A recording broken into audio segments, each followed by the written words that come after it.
Hola y bienvenidos a esta serie de presentaciones de End It Now sobre el maltrato. Nuestro tema de hoy es difícil, pero es muy importante, y estamos muy contentos de que se hayan unido a nosotros. Junto a la doctora Anne Hamel, hemos trabajado para recopilar el material de estas dos presentaciones.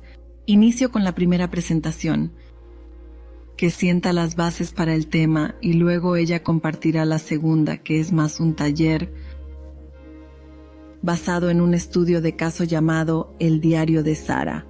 Esperamos que puedan ver las dos. En este caso, quiero compartir algunas ideas preliminares, oraremos y luego entraremos en materia. ¿Has escuchado alguna vez la analogía que compara a la iglesia con un rebaño de ovejas? Por supuesto que sí, tanto el Antiguo como el Nuevo Testamento se refieren al pueblo de Dios como ovejas, al cuerpo de creyentes como un rebaño y a nuestro Señor como el pastor. Uno de los capítulos más queridos de la Biblia es el Salmo 23. El Señor es nuestro pastor por excelencia y nosotros somos las ovejas de su rebaño. Pero nuestros líderes también son comparados con pastores. Al dirigirse a los pastores y ancianos que cuidan del rebaño, Pablo dice en el libro de Hechos: «Velad por vosotros mismos y por todo el rebaño para pastorear la iglesia de Dios». Aunque todos queremos creer que nuestras iglesias son lugares seguros donde los pastores y las ovejas viven de acuerdo con las normas de Dios, por desgracia todos sabemos por experiencia que este no es el caso. Nuestras iglesias están llenas de gente imperfecta y rota. De hecho, de vez en cuando nos encontramos con un lobo disfrazado con piel de cordero. De hecho, a veces nos encontramos con un lobo disfrazado de pastor. Hoy abordamos el difícil tema del abuso, en particular el abuso sexual entre quienes profesan ser seguidores de Jesús. Por desgracia, los abusos se producen en iglesias y comunidades de todos los credos. El impacto del abuso es siempre grave, pero es aún más grave cuando es perpetuado por una de las ovejas, por una persona que dice ser seguidor de Jesús, pero es aún más dañino cuando lo hace el pastor del rebaño, un líder de los conquistadores, un maestro o un pastor. ¿Cómo puede suceder algo tan horrible como el abuso en la iglesia? Si echas un vistazo a una congregación típica, todo el mundo parece bastante agradable. Casi todos han sido bautizados. Estamos predicando el mensaje de los 3 ángeles por todo el mundo. La iglesia es la niña de los ojos de Dios. ¿Cómo pueden existir los problemas y el dolor del abuso? Nos gustaría presentar 2 razones. La primera es que donde quiera que se reúna la humanidad caída, tienen los problemas de la humanidad caída. Y número 2, la iglesia es el lugar favorito del diablo para trabajar. Le encanta trabajar en el gobierno y en las Naciones Unidas y en Hollywood, por supuesto, pero no duden de esto. Él pone sus mejores y más intensos esfuerzos en meterse con la iglesia, tanto con sus miembros y tal vez especialmente con sus líderes. Afortunadamente, nuestra denominación ha dado pasos decisivos, particularmente en las últimas 2 décadas, no solo para hablar de estos temas, sino para ayudar a garantizar la seguridad de nuestros niños y miembros en todo el mundo. El Día de Énfasis en la Prevención del Abuso se añadió al calendario global de la Iglesia en 2001. En 2009, la iniciativa se amplió con el nombre End It Now. Cada año, el 4º sábado de agosto, se proporcionan recursos a nuestras iglesias de todo el mundo sobre algún aspecto del abuso y se les anima a utilizar ese material encaminado a abordar el abuso. Además, las uniones y asociaciones organizan repetidamente programas para sus empleados de formación sobre abusos. Risk Management, la agencia de seguros de la Iglesia, ha desarrollado protocolos tanto para prevenir los abusos como para responder a las acusaciones de abuso. El proceso de selección de nuestros voluntarios en las divisiones infantiles, que está activo desde hace décadas, es solo un ejemplo. ¿No se alegran de que tengamos líderes que prestan atención a este tipo de situaciones? Así que hoy, como parte de la iniciativa End It Now, hablaremos de ello con los siguientes objetivos. Reconocer que existe, comprenderlo mejor para responder con mayor eficacia. Asumir la realidad de que esto ocurre es el primer paso para que nuestras iglesias locales sean aún más seguras. Oremos para dar inicio. Querido Padre que estás en los cielos, gracias por la oportunidad de hablar hoy este difícil tema. Toca de manera especial a aquellos para los que este es un tema difícil y doloroso. Abre nuestros corazones y nuestras mentes para que sepamos mejor cómo sanarnos los unos a los otros y cómo prevenir este tipo de dolor en el futuro. En el nombre de Jesús. Amén. ¿Qué es el maltrato? Empecemos por definirlo. A veces pensamos en un abusador como un extraño que trepa por la ventana de la habitación de una niña en medio de la noche, o que toma a un niño en un callejón oscuro. Sin embargo, la mayoría de los abusos a menores son perpetrados por alguien a quien el niño conoce y quiere, normalmente alguien en quien confía y de quien depende. A menudo es un miembro de la familia, puede ser un amigo íntimo de la familia o un vecino. El 91% de los abusos sexuales infantiles son cometidos por alguien que el niño y la familia conocen y en quien confían. La Iglesia es conocida como el cuerpo de Cristo y la familia de Dios. Así pues, al igual que el abuso sexual se produce en el seno de nuestras familias naturales, también ocurre en las comunidades de fe. ¿Dónde encontramos personas que conocemos y en las que confiamos? ¿Dónde vamos a bajar la guardia si no es en nuestras familias y en la Iglesia? Los abusos sexuales no se denuncian y las definiciones de abuso varían de un estado a otro y de un país a otro. Así que no tenemos cifras precisas sobre las tasas de abuso, pero algunas estimaciones indican que 1 de cada 10 niños y 1 de cada 5 niñas sufre abusos sexuales en la infancia. Por mucho que no queramos reconocerlo, los estudios realizados dentro de nuestra Iglesia muestran estadísticas similares.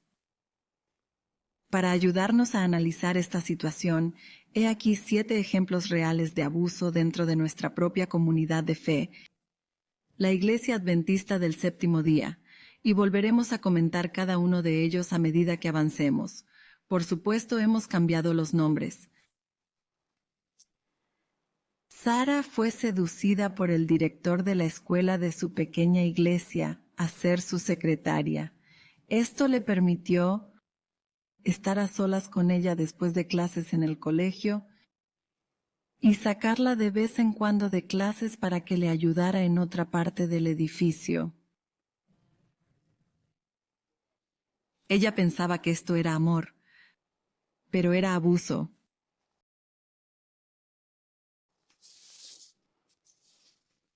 Daniel se enamoró de su profesor de música de la academia y empezó a flirtear con él.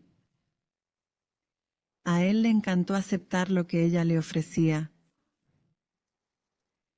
Ella también pensó que era amor, pero aunque ella lo inició, esto también era abuso. Matt tenía dificultades con las matemáticas de 7º grado. Su profesora le invitó a quedarse después de clase para darle clases particulares y, de paso, le enseñó nuevas formas de divertirse. Al principio le gustó, pero fue un abuso. David estaba encantado de estar fuera de casa y en la residencia universitaria por primera vez, pero no le resultaba fácil compaginar los estudios con todas sus nuevas libertades sociales. Su entrenador se ofreció a llevarlo al gimnasio a escondidas de otros, para que David se ejercitara de una mejor manera y ellos pudieran hablar a solas. Cuando el entrenador se acercó a las duchas, David se sintió extraño y más tarde comprendió que era voyeurismo. No es un misterio y, aunque el entrenador nunca tocó a David, fue un abuso.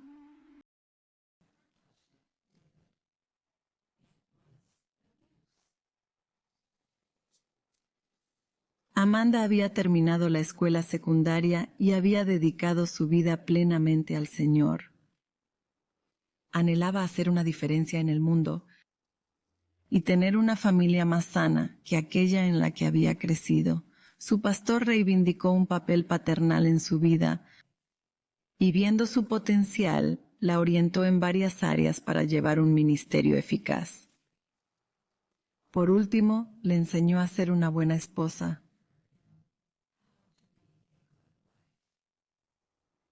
Inicialmente, ella pensó que era útil, pero fue un abuso. Estas son historias difíciles de escuchar, ¿verdad? Tenemos dos más. Brenda se sentía miserable en su matrimonio. Su marido la despreciaba y de muchas maneras la hacía sentir inadecuada e inútil, incluso invisible. Cuando se divorció, acudió a su pastor en busca de ayuda. La hacía sentirse valorada, hermosa y viva. Al final de cada sesión de asesoramiento tomaba sus manos entre las suyas para orar. Y un día tomó algo más. Ella pensó que era amor, pero era abuso. Susan era una madre soltera recién divorciada que se trasladó a una comunidad adventista para encontrar el apoyo que no le ofrecía su propia familia no cristiana. En la iglesia conoció a un hombre cristiano adventista del séptimo día, espiritualmente comprometido, al que admiraba y que creía que Dios había traído a su vida. Pronto empezaron a salir. Confiaba en lo que creía que era una experiencia religiosa superior, así que Susan creía que el aspecto físico de su relación era un reflejo de su compromiso con ella y un futuro juntos. Se sintió traicionada tanto por él como por Dios cuando él decidió que la relación no funcionaba para él. Al aprovecharse de ella como lo hizo, abusó de ella. Y como he dicho, comentaremos más sobre esto a medida que avancemos. A menudo pensamos que el maltrato implica violencia, pero ninguno de los ejemplos que acabamos de citar incluye violencia. Ninguno de ellos indica que la víctima se resistiera a los abusos o pidiera ayuda. En el momento en que ocurrió, ninguno de ellos lo reconoció tan siquiera como maltrato. Sin embargo, debido a la diferencia de poder que existía en cada caso y a la incapacidad de dar un consentimiento significativo, cada una de ellas fue violada. Abuso es cuando un individuo utiliza su poder o influencia para aprovecharse de una persona vulnerable. Su poder e influencia podrían haberse usado para bendecir a la otra persona, pero abusaron de ellos para su propio placer. Lo que es común en cada una de estas historias es el abuso de poder e influencia. La mayoría de los países del mundo definen el abuso sexual de un niño como un delito. Aunque es habitual que existan definiciones legales que lo tipifiquen y obliguen a denunciarlo, el abuso también puede producirse entre dos adultos, si una persona se aprovecha de la vulnerabilidad de la otra. Esto puede ser un pensamiento nuevo para nosotros, pero al igual que Jesús elevó el listón con respecto al adulterio y el divorcio, más alto que el listón del mundo, como cristianos, el listón que ponemos para definir el abuso debería ser más alto que el listón puesto por el mundo en lugar de más bajo.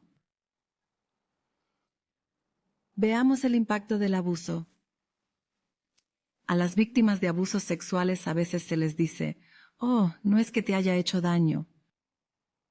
No tienes marcas ni negras ni azules, De hecho, probablemente lo disfrutaste. Entonces, ¿de qué te quejas? Estás bien, supéralo. En realidad sí hay marcas negras y azules, solo que están en el alma, y aparecerán en casi todos los aspectos futuros de la persona, incluida su salud física.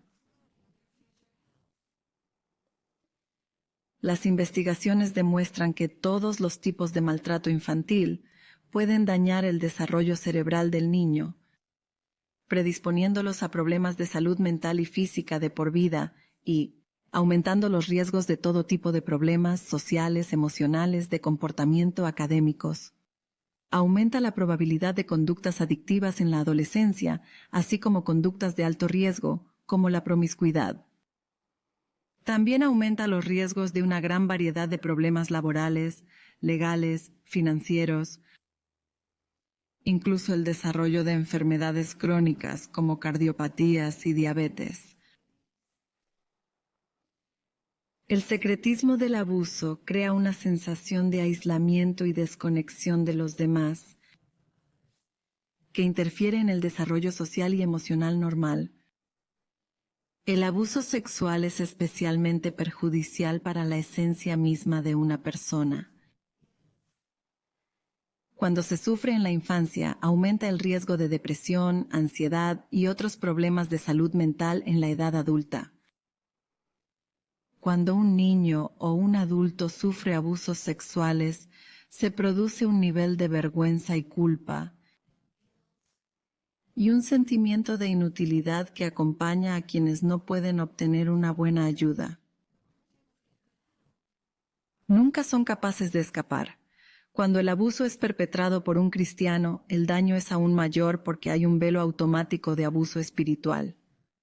El trauma y el abuso siempre hacen que uno cuestione su fe o su sistema de creencias espirituales, pero el abuso sexual perpetrado por alguien en una posición de autoridad espiritual puede demoler la fe de uno. Segunda de Timoteo 3, 14 y 15 dice, busquémoslo.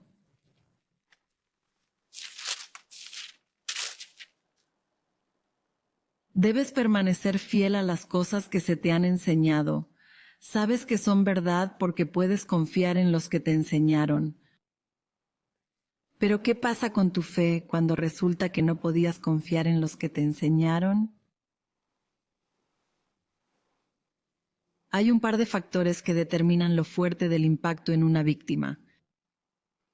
El impacto del abuso en alguien está determinado en gran medida por el nivel de estabilidad emocional y social en la vida de la víctima antes del abuso. Desgraciadamente, a menudo son las personas vulnerables y sin estabilidad emocional y social en su vida quienes son objeto de abusos en primer lugar. Por ejemplo, sabemos que los niños discapacitados o minusválidos sufren más abusos que los demás niños. Las personas vulnerables son, por definición, las más necesitadas, más propensas a no contarlo y menos propensas a que se les crea si lo cuentan. Una de las cosas más importantes que pueden hacer las iglesias para evitar los abusos es apoyar y fortalecer a las familias. Las familias monoparentales son especialmente vulnerables. Matt, por ejemplo, era vulnerable ante su profesora de 7º grado debido a las circunstancias del divorcio de sus padres. Su madre sospechaba que algo no iba bien entre Matt y su profesora, pero como madre soltera en una nueva ciudad, temía poner en peligro su empleo en la iglesia y causar aún más traumas a sus hijos si intentaba denunciar a la profesora. Matt se quedó callado, intentó comportarse como si todo fuera bien. Quería la ayuda y la atención que su profesora le estaba prestando. Y también reconoció que hablar podría desestabilizar aún más su situación familiar. Su madre se sintió aún más intimidada a la hora de llamar la atención de la profesora cuando la profesora recibió el premio al profesor del año. La situación de Matt no es poco frecuente. Es muy difícil, si no imposible, para un padre satisfacer todas las necesidades emocionales y sociales de sus hijos, lo que hace a estos niños vulnerables a la atención que les ofrecen los demás. Muchos padres están agradecidos de contar con personas, en particular dentro de la iglesia, dispuestas a ayudar a proporcionar cuidados y apoyo a sus hijos. Cuando un sistema familiar es frágil, los padres tienden a pasar por alto las señales que indican que algo puede ir mal. El impacto del maltrato también viene determinado por la respuesta de los adultos o de quienes ocupan puestos de autoridad o influencia cuando se denuncia o descubre el maltrato. A menudo es muy difícil para una víctima contárselo a alguien debido a los sentimientos de culpa y vergüenza.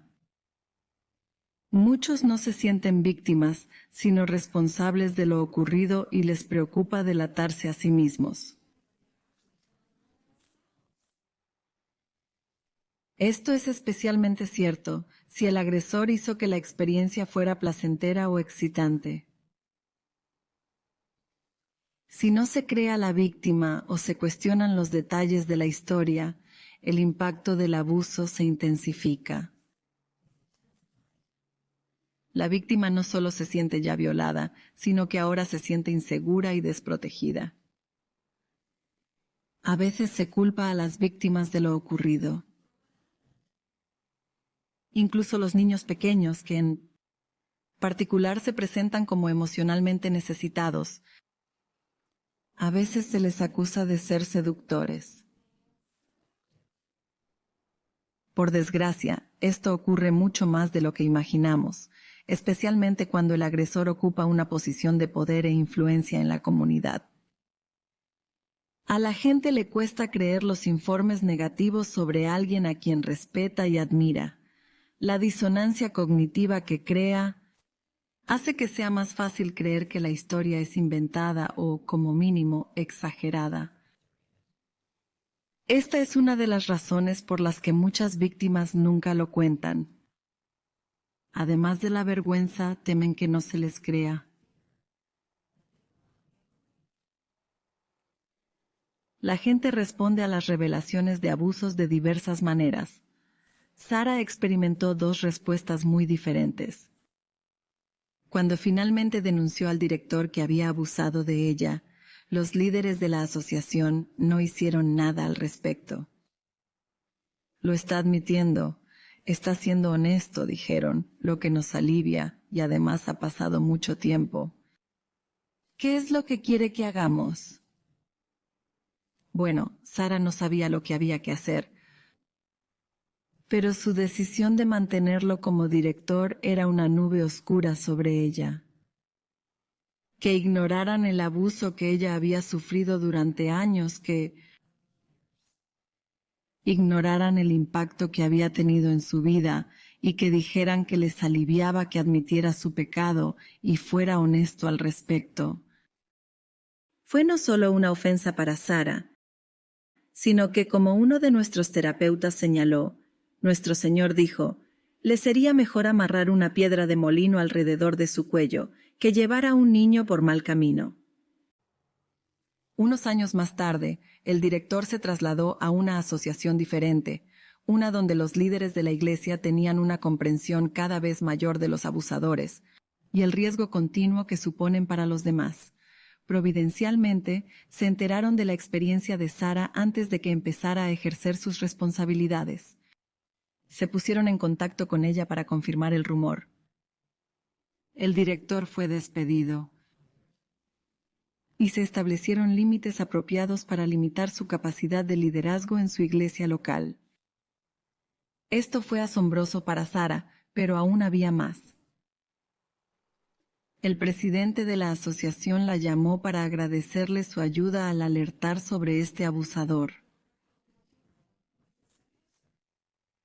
Se quedó estupefacta. Y no solo eso. En nombre de la iglesia, se disculpó por lo que un empleado de la iglesia le había hecho y por lo que la iglesia no había hecho, cuando ella lo expuso por primera vez. Esa disculpa y la justicia de los límites puestos a su abusador trajeron una hermosa sanación a Sara. A veces, especialmente cuando la víctima es relativamente desconocida para nosotros, es fácil culparla. Nos preguntamos cómo se viste y cómo actúa, qué habrá hecho para hundir a ese buen hombre.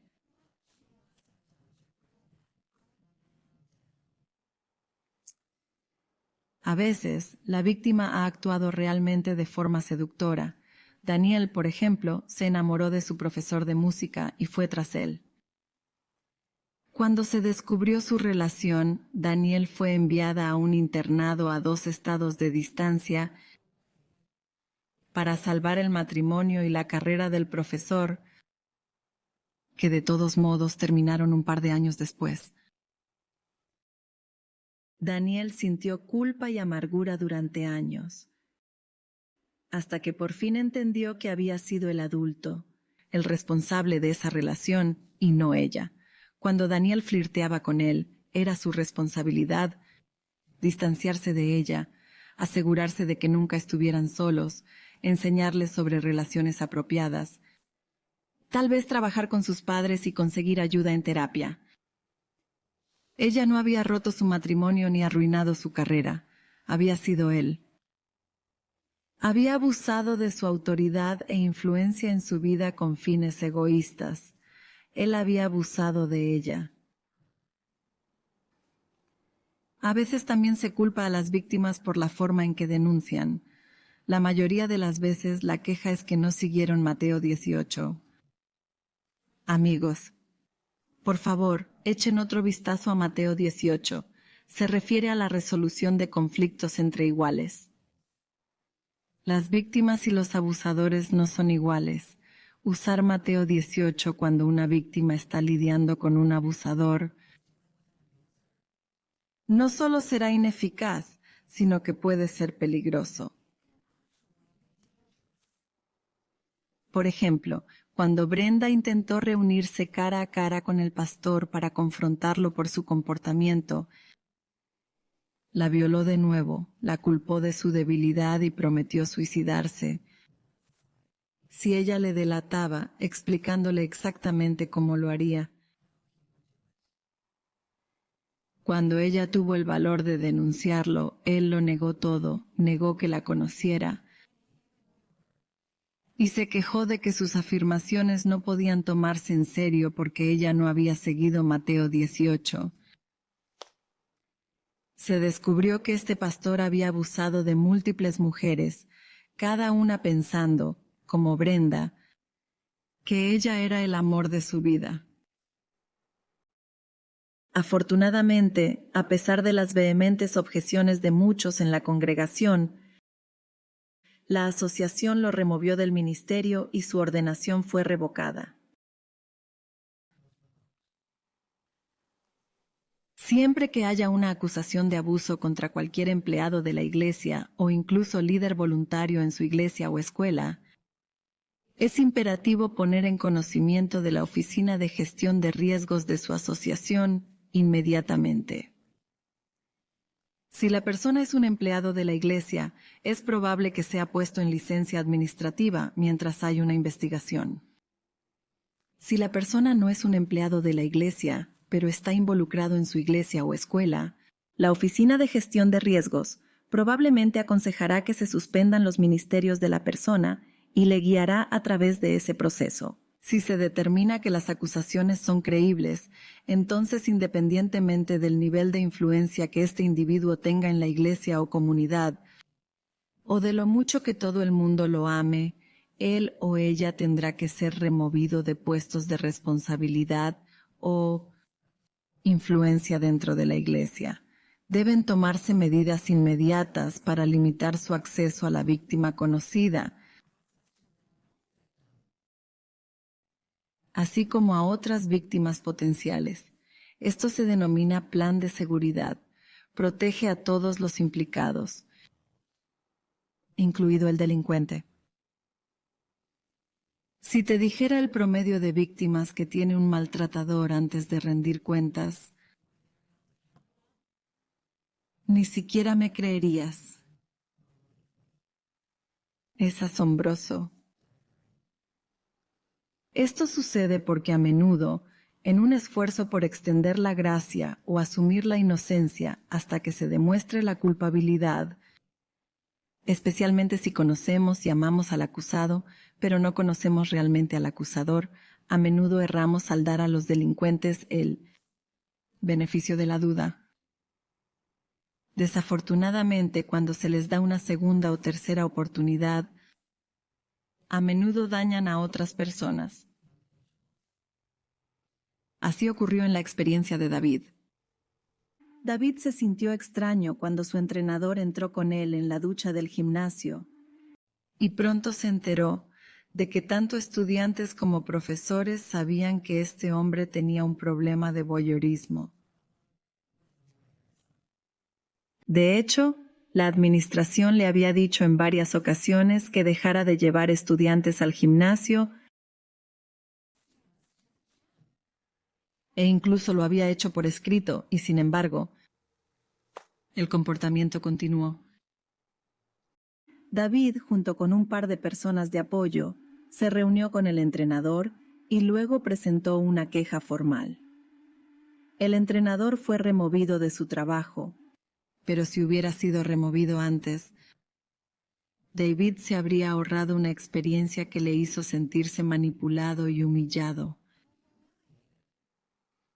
Su experiencia en esa escuela fue cuesta abajo y como resultado terminó abandonando la escuela, una decisión que tuvo consecuencias trascendentales en su vida.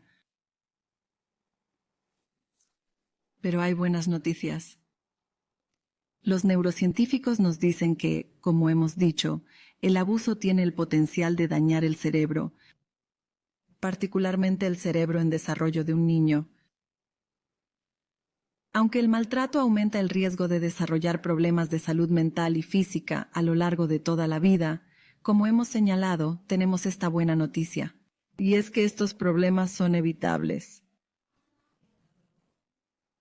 Así como Dios creó nuestros cuerpos para curarse de lesiones y enfermedades, también ha creado el cerebro y la mente para curarse.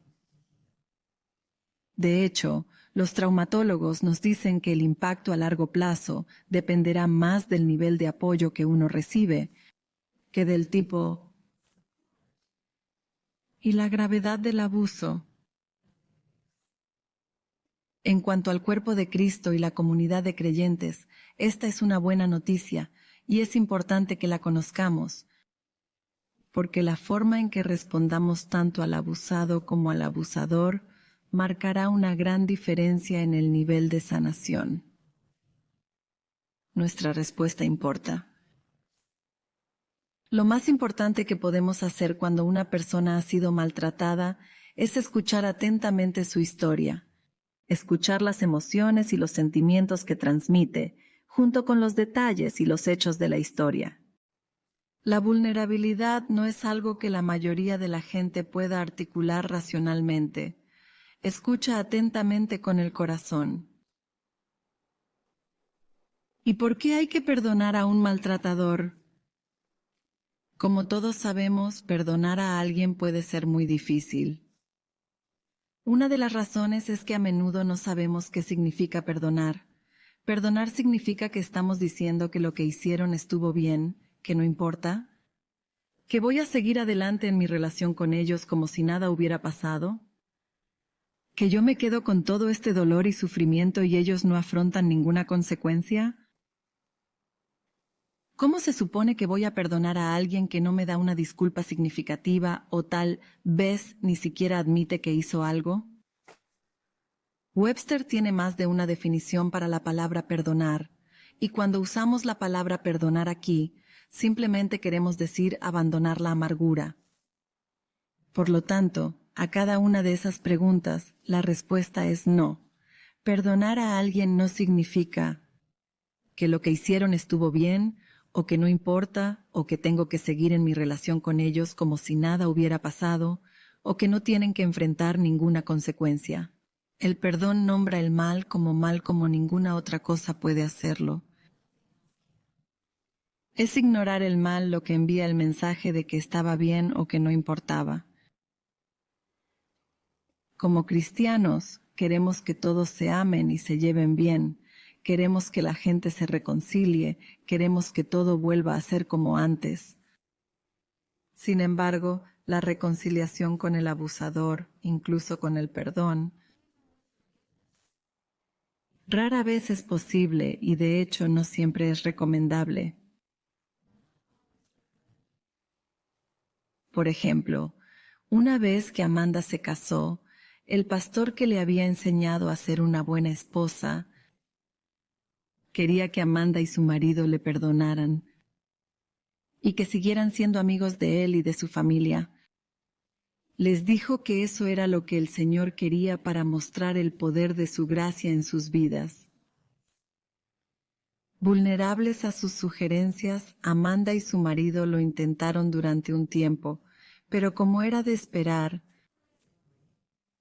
el pastor no se comportó adecuadamente con ellos y finalmente tuvieron que cortar todos los lazos con él y su familia, lo que debieron haber hecho desde el principio. ¿Hay ejemplos de abusos en la Biblia? Hay muchas historias de abuso en las Escrituras. Por ejemplo, la historia del rey David y Betsabé. La diferencia de poder entre David y Betsabé, así como entre David y Urías, su marido, desempeñó un papel importante en la historia. Cuando el rey envió el mensaje para que Betsabé acudiera a él, ella obedeció. David abusó de su poder y autoridad legítimos y dados por Dios para su propio placer personal. Luego usó ese mismo poder y autoridad para tratar de encubrir las cosas. Dios tenía algo que decirle a David sobre lo sucedido. Y aunque se arrepintió y fue perdonado, pagó un alto precio por ello durante el resto de su vida. Otras historias bíblicas de abuso por parte de líderes espirituales incluyen la historia de Simón el fariseo, quien muchos creen que había violado a María. El deseado de todas las gentes dice que Jesús le habló con una aguda ternura. Agradecemos tanto la agudeza como la ternura. También está la referencia a los hijos de Elí, Ofni y Finees, que como sacerdotes se aprovechaban de las mujeres que acudían al templo. Qué trágicas historias deben haber tenido esas mujeres y qué trágico final tuvieron esos dos sacerdotes.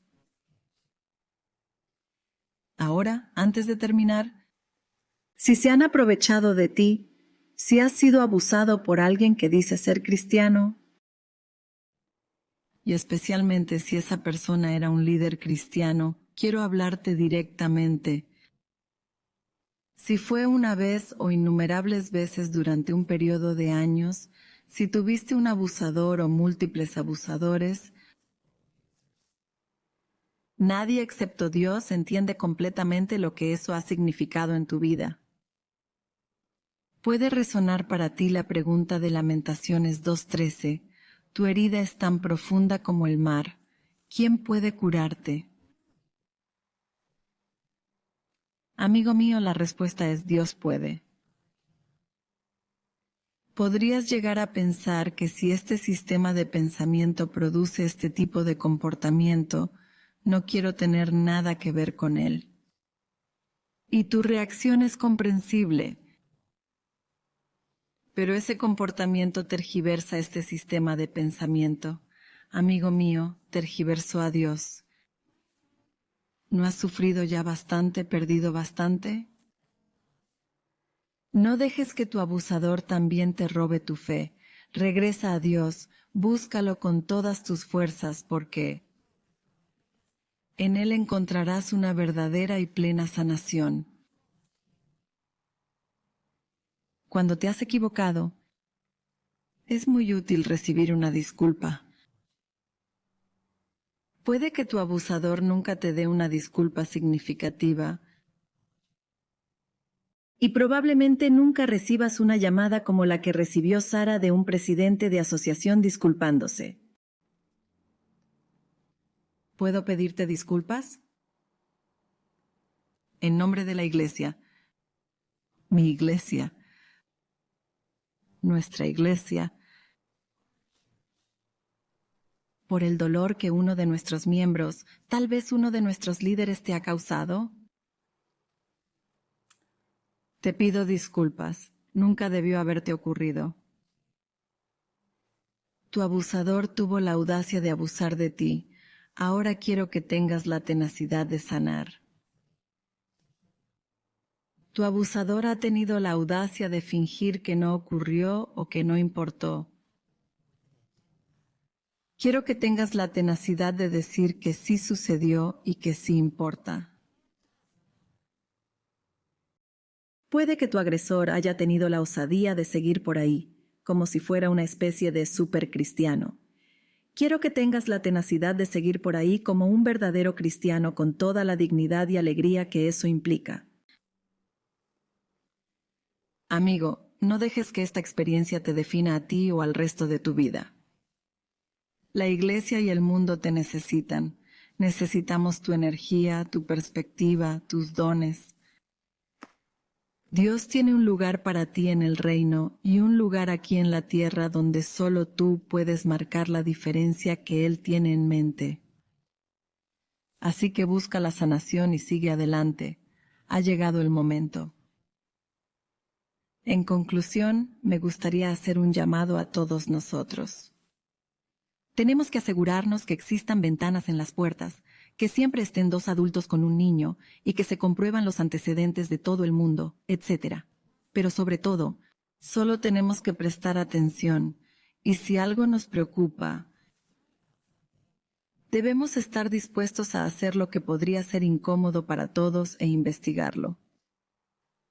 Consideremos esto de Judith Herman. Es muy tentador ponerse del lado del agresor. Lo único que pide es que el espectador no haga nada. Apela al deseo universal de no ver, no oír y no hablar mal. La víctima, por el contrario, pide al espectador que comparta la carga del dolor. La víctima exige acción, compromiso y recuerdo. Si alguna vez tiene la oportunidad de apoyar a una víctima, hágalo. Si alguna vez tienes la oportunidad de responsabilizar a un agresor, hazlo. Dicen que el mal prospera cuando... ¿Conoces el resto de la frase?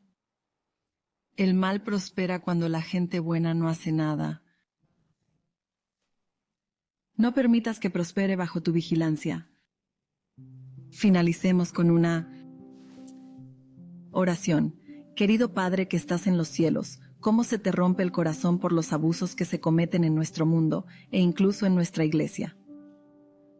Por favor, perdónanos cuando no hemos prestado atención, cuando no hemos tenido el valor de hacer lo que sabíamos que debíamos hacer. Te ruego que nos des más valor y nos ayudes a prestar más atención en el futuro. Por favor, sánanos, Señor, por favor, sánanos a todos, en el nombre de Jesús. Amén.